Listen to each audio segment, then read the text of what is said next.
before thunder shook the sky with Thor's rage. Before Odin's ravens whispered secrets of the 9 realms, there was Tyr, god of war, of justice, and of unshakable honor. He didn't speak often, but when he did, men and gods listened. His gaze was cold steel, his will sharper still. What began as a pup was soon a walking nightmare, towering over halls, jaws wide enough to crush mountains, and eyes like eclipses.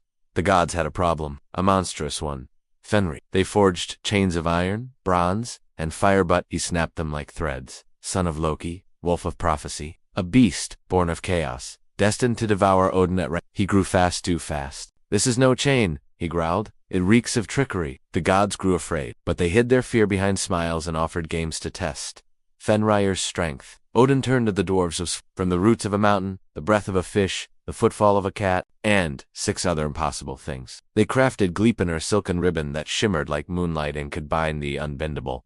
But Fenrir was no fool. If you're honest, you'll lose nothing. But if you betray me, he saw the ribbon and narrowed his eyes. No hesitation. He knew the cost. He knew the gamble. The gods laughed nervously. It's just a test. They lied. His name was whispered by warriors before battle, not just for strength but for the unyielding courage to do what others wouldn't. Then one of you must put your hand in my mouth. As a pledge, silence. Even Thor stepped back. No words. He looked Fenrir dead in the eyes and placed his sword handies. Dominant hand beat. When the wolf has teeth, the gods bound. The beast. Fenrir thrashed, realizing the deceit. The moment he couldn't break free, he clamped his jaws shut.